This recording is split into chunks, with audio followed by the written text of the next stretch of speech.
नमस्ते बच्चों।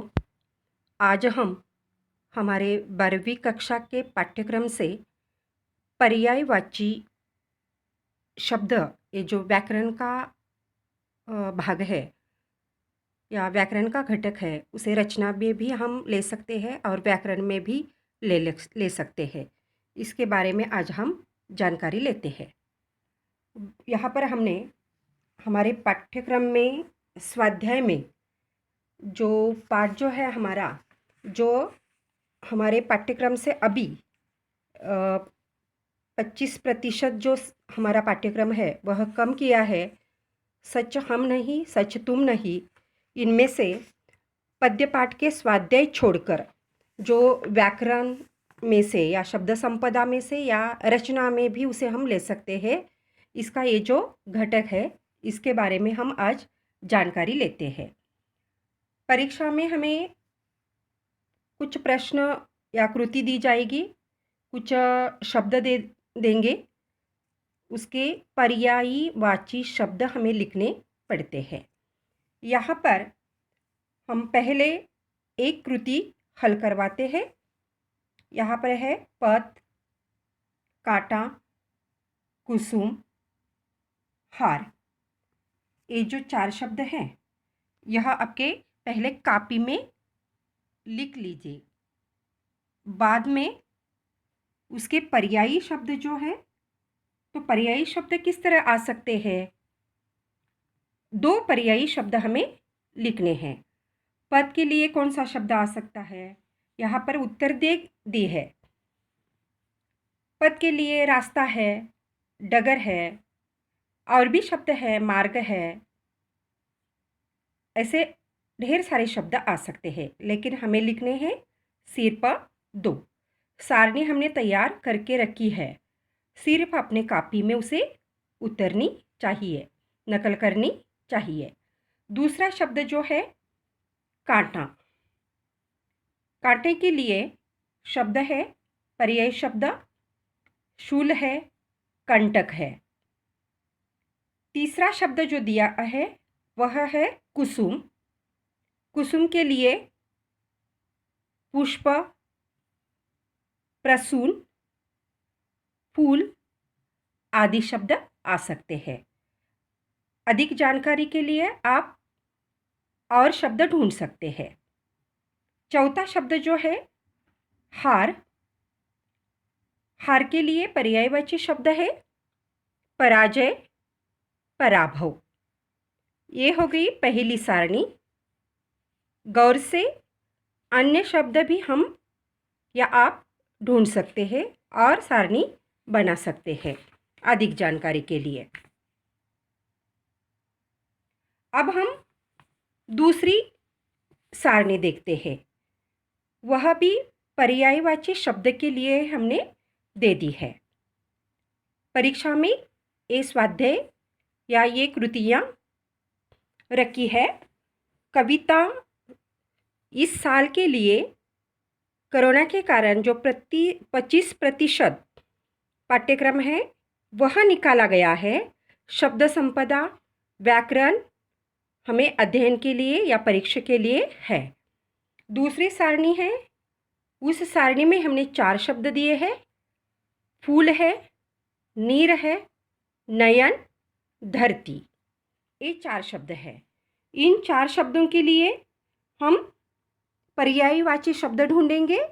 यहाँ पर हमने फिर से आप लोगों के लिए आसान लगे, आसानी से आप अध्ययन कर सके, इसीलिए फिर से हमने यह सारणी भी आपको पर्यायवाची शब्द लिखकर दे दी है। फूल शब्द के लिए पहले सारणी में हमने एक शब्द दिया था, कुसुम दिया था। अब इस सारणी में हमने फूल शब्द दिया है। फूल के लिए पुष्प आ सकता है, कुसुम आ सकता है। दूसरा शब्द जो है नीर है। नीर के लिए पर्यायवाची शब्द यहाँ पर दिए हैं अंबु, जल है, पानी भी आ सकता है। ऐसे थोड़ा विचार करके शब्द ढूंढने चाहिए और वे भी प्रश्न पूछा गया है पर्यायवाची शब्द। गलती से हम क्या कर सकते हैं, विलोम शब्द भी लिख सकते हैं। इसीलिए ध्यान से, गौर से कौन सी कृति करनी है इस पर हमें ध्यान देना जरूरी है। तीसरा शब्द जो है नयन है। नयन के लिए चक्षु, दूसरा शब्द है आँख, और शब्द भी है नेत्र आ सकता है। चौथा शब्द जो है वह है धरती। धरती के लिए पर्यायवाची शब्द यहाँ पर हमने दिए हैं, पृथ्वी है, अवनी है, वसुंधरा भी आ सकता है। ऐसे अन्य भी शब्द हम ढूंढ सकते हैं या सारणी तैयार कर सकते हैं। इस तरह यह हो गए पर्यायवाची शब्द।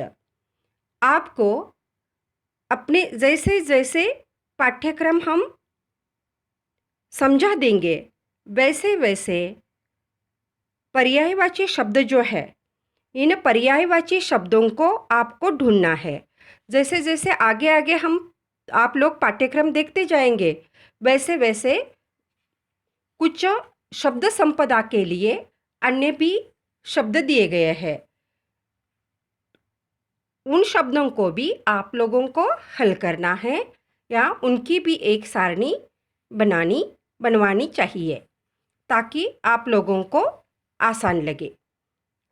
एक बार हमने हल करके दिया है आपको, सभी पुस्तक में से जैसे जैसे आ जाएंगे वैसे वैसे हम हल करके देंगे। लेकिन आप लोगों को भी इस शब्द के लिए कौन सा पर्यायवाची शब्द है ऐसा ढूंढ के उनकी सारणी आप लोगों को बनानी है। यह हो गया पर्यायवाची शब्द। पहले भी हमने एक वीडियो बनाकर दिया है पर्यायवाची शब्द के लिए। दोबारा हमने यह वीडियो बनवाया है पर्यायवाची शब्द के लिए। अब हमारे पाठ्यक्रम में जो हमने लिंग की परिभाषा व्याकरण में से ही लिंग यह घटक हमने देखा था, लेकिन यहाँ पर उस वक्त हमने सिर्फ शब्द लिए थे। शब्दों के बारे में हमने लिंग को पहचाना था, लिंग की परिभाषा दी थी और लिंग की दो भेद जो है उन भेद के बारे में जानकारी या परिभाषा दी थी और कुछ शब्द दिए थे। यहाँ पर हमें क्या करना है, इस पद्य पाठ में व्याकरण का जो भाग है वह है लिंग परिवर्तन। लिंग परिवर्तन किस तरह करना है देखिएगा, हमने यहाँ पर स्वाध्याय भी दिया है। निम्नलिखित वाक्यों में अधोरेखांकित शब्दों का लिंग परिवर्तन कर वाक्य फिर से लिखिए। यानी हमें क्या करना है, अधोरेखांकित जो शब्द है, वाक्य तो दिए गए हैं, यहाँ पर 6 वाक्य है, पाठ्यपुस्तक में 10 वाक्य है, स्वाध्याय में जो पाठ्यक्रम में है वह 10 वाक्य है। यहाँ पर हम 6 वाक्य हल करवा के देंगे। यहाँ पर दिए हैं वाक्य, वाक्य में से हमें क्या बारीकाई से देखना है, अधोरेखांकित शब्द को ढूंढना है। अधोरेखांकित शब्द ढूंढने के बाद उसका लिंग परिवर्तन करना है। अगर वह स्त्रीलिंग है तो उसे पुल्लिंग करना है, अगर वह पुल्लिंग है तो उसे रूपांतरित करना है, परिवर्तित करना है स्त्रीलिंग में। यह पहले ध्यान में लेना है और बाद में उस वाक्य को, चाहे जैसे कि स्त्रीलिंग शब्द हो तो पुल्लिंग करके फिर से दोबारा उस वाक्य को परिवर्तन करना है और परिवर्तन करके हमें फिर से वाक्य लिखना है। यहाँ पर दिए हैं कुछ वाक्य, उसे अधोरेखांकित किया गया है, शब्दों को, शब्द का परिवर्तन करना है और फिर से वाक्य दोबारा लिखना है।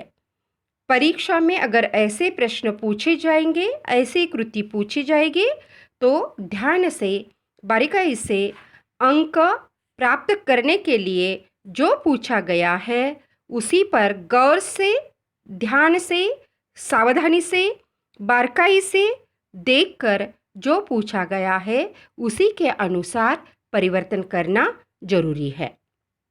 चलो फिर वाक्य देखते हैं हम। पहला वाक्य है,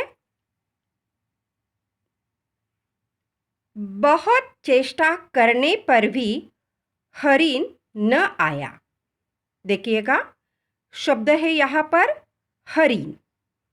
जैसे कि हमने अभी अभी कहा, पहले शब्द को, अधोरेखांकित शब्द को देखना है, फिर से उसका लिंग परिवर्तन करना है और फिर वाक्य बनवाना है।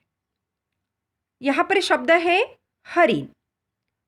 हरिण का परिवर्तित रूप क्या होगा? हरिणी, यानी स्त्रीलिंगी। पुल्लिंगी शब्द दिया है तो हम यहाँ पर स्त्रीलिंग बनाएंगे। अब वाक्य बनवाएंगे। वैसे के वैसे वाक्य लेना है। सिर्फ अधोरेखांकित शब्द को जिस रूप में दिया है उसके विपरीत रूप में, विरुद्ध रूप में हमें उस शब्द को लिखना है और आगे का वाक्य जो है उसका परिवर्तन करना है लिंग के अनुसार। पहला वाक्य जो है पुल्लिंग में आ जाता है। जैसे कि हमने देखा, बहुत चेष्टा करने पर भी हरिणी न आया। अब वाक्य करेंगे हम परिवर्तित। बहुत चेष्टा करने पर भी हरिणी न आई। स्त्रीलिंग होने के कारण आई यह शब्द आ गया। आया पुल्लिंग के लिए, आई स्त्रीलिंग के लिए, और परिवर्तित रूप हो गया हरिणी, हरिण, हरिणी। इस तरह अपने कॉपी में यह वाक्य लिख कर लीजिए। दूसरा वाक्य है, सिद्धहस्त लेखिका बनना ही उनका एकमात्र सपना था। अधोरेखांकित शब्द है लेखिका। अब लेखिका यह भी स्त्रीलिंग रूप है। लेखिका के लिंग परिवर्तन लेखक हो गया। अब हमें क्या करना है? वाक्य बनवाना है। वाक्य बनवाएंगे हम। सिद्धहस्त लेखक बनना ही उनका एकमात्र सपना था। लेखिका का रूपांतर सिर्फ लेखक में हो गया। बाकी का वाक्य जो है वैसे कि वैसा रह गया। तीसरा वाक्य जो है, तुम एक समझदार लड़की हो। वाक्य गौर से देखिएगा। तुम एक समझदार लड़की हो। सावधानी से हमें क्या करना है? अधोरेखांकित वाक्य को उसका लिंग परिवर्तन करना है। उसी प्रकार हमने किया। तुम एक समझदार लड़की हो, लड़की का होगा लड़के, और वाक्य बनेगा तुम एक समझदार लड़के हो। चौथा वाक्य जो है, ध्यान से सुनो और गौर से बारीकाई से देखो वीडियो में। मैं पहली बार वृद्धाश्रम में मौसी से मिलने आया था। अधोरेखांकित शब्द है यहाँ पर मौसी। मौसी का विरुद्धार्थी शब्द या स्त्रीलिंगी शब्द, विपरीत शब्द या लिंग परिवर्तन करके होगा मौसा। तो वाक्य बनेगा। वाक्य बनवाना चाहिए यहाँ पर। वैसे के वैसे वाक्य होगा। सिर्फ मौसी का मौसा होगा। मैं पहली बार वृद्धाश्रम में मौसा से मिलने आया था। लिंग परिवर्तन होके मौसा हो गया और वाक्य वैसे के वैसे रह गया। पांचवा वाक्य जो है, तुम्हारे जैसा पुत्र भगवान सबको दे। पुत्र यह शब्द अधोरेखांकित है। पुत्र का लिंग परिवर्तन करके हो जाएगा पुत्री। जैसे कि तुम्हारी जैसी पुत्री भगवान सबको दे। अब पुत्र का पुत्री ही होना चाहिए, बेटी ऐसा नहीं। अगर बेटा होगा तो बेटी, पुत्र है तो पुत्री ही आना चाहिए। हम बिना वजह से पर्यायवाची शब्द नहीं देंगे। पुत्र का रूप पुत्री ही होना चाहिए। अगर यहाँ पर बेटी होगा तो बेटा होना चाहिए, अगर बेटा है तो बेटी लिखनी चाहिए, इस तरह का। अब छठा वाक्य है, थोड़ा गौर से देखिएगा, गौर से सुनिएगा। साधु की विद्वत्ता की धाक दूर दूर तक फैल गई थी। साधु की विद्वत्ता की धाक दूर दूर तक फैल गई थी। यहाँ अधोरेखांकित शब्द है साधु। अब हमें थोड़ी दिक्कत आ गई, साधु का लिंग परिवर्तन करके क्या लिखेंगे? तो सीधा सरल वाक्य है। गत साल में भी हमने यह शब्द दिया था, आज हमने इस पर वाक्य दिया है। यह हमारे पाठ्य पुस्तक में भी वाक्य ही है। साध्वी की विद्वत्ता की धाक दूर दूर तक फैल गई थी। साधु के लिए शब्द है लिंग परिवर्तन करके साध्वी, यानी इस तरह हमें लिंग के बारे में हमने वाक्य देखे हैं। आगे आगे पाठ्यक्रम जैसे जैसे हम पूरा करते जाएंगे वैसे वैसे अन्य भी शब्द आ सकते हैं। पहले हमने जो वीडियो दिया था उसमें हमने सिर्फ लिंग की परिभाषा दी थी, लिंग के शब्द दिए थे, कुछ शब्द हमने स्त्रीलिंग दिए थे, कुछ शब्द हमने पुल्लिंग दिए थे।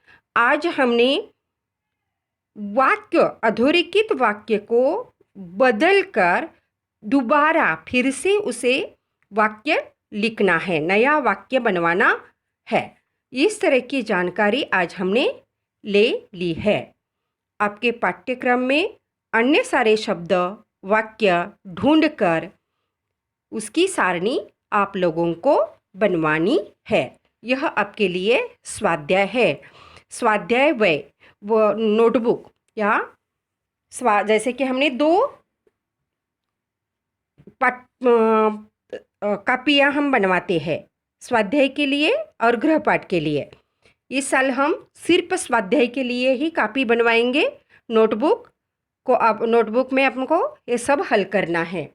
नोटबुक में जैसे जैसे घटक या स्वाध्याय दिए जाएंगे वैसे वैसे आप लोगों को स्वाध्याय उस कापी में लिखने हैं। स्वाध्याय पाठ्यक्रम में से जो दिए गए हैं उन स्वाध्यायों को आपको हल करना है, और जहाँ जहाँ दिक्कत आए वहाँ